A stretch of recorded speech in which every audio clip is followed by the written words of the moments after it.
حق میں بڑا سخت تھا، سخت تھی میری طبیعت، میرے غلاموں کی جرت ہی نہیں تھی کہ وہ میرے سامنے گفتگو کر سکیں اور ٹھہر بھی سکیں۔ فرماتے ہیں جس دن میں کلمہ پڑھنے گیا، جس دن میں حضور کی بارگاہ میں، تو میں نے کہا حضور کوئی خاص نصیحت؟ تو نبی پاک نے فرمایا میری نصیحت تیرے لیے یہ ہے کہ جیسا تو نے کھانا ہے ویسا ہی غلام کو کھلانا ہے، جیسا تو نے پہننا ہے ویسا ہی غلام کو پہنانا ہے۔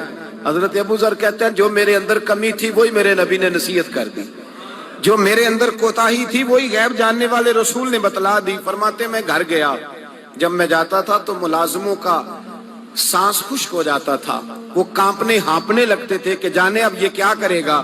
حضرت ابو ذر غفاری فرماتے میں گیا، ایک شخص سے میں نے کہا کھانا پکاؤ، کھانا پکایا، دسترخوان پہ لگایا اور اپنے سارے ملازموں کو کہا آؤ یار میرے ساتھ بیٹھ کے روٹی کھاؤ، آؤ سارے میرے ساتھ بیٹھ کے کھانا کھاؤ۔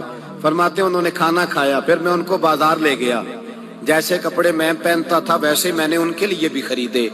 فرماتے ہیں میرے غلام کہنے لگے آقا خیر تو ہے نا، خیریت تو ہے نا، کیا ہوا؟ مزاج مبارک تو ٹھیک ہے، کیا ہو گیا؟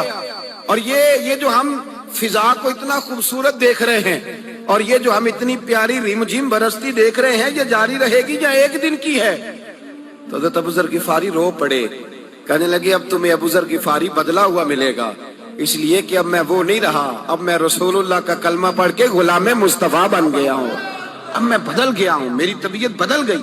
غلاموں کے حق میں حضرت مولا علی شیر خدا غلام کو لے کر کے گئے دکان پر، حضرت مولا علی غلام کو لے کر گئے کپڑے کی دکان پر، دو جوڑے خریدے، ایک کم قیمت کا ایک زیادہ قیمت کا، ایک کم قیمت کا ایک زیادہ قیمت کا، دو جوڑے خریدے۔ جب واپس لوٹے تو غلام سے کہنے لگے تو اپنا لے لے۔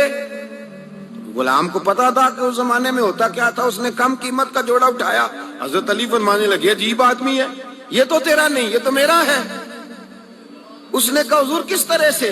آپ فرمانے لگے تیرے لیے قیمتی جوڑا اس لیے خریدا ہے کہ تو جوان ہے، اور میں نے اپنے لیے اس لیے چھوٹا خریدا ہے کہ میں تو اب بوڑھا ہو گیا ہوں، مجھے تو حاجت نہیں۔ کہنے لگا حضور بوڑھے اور جوان کا مطلب نہیں، آپ علی ہیں، من کنت مولا فہذا علی علی مولا، علی مولا، آپ چونکہ مولا علی ہیں اور آپ امیر المومنین ہیں، لہذا آپ نے تخت پر بیٹھنا ہے، آپ نے سلطنت کو چلانا ہے، آپ پہنیے۔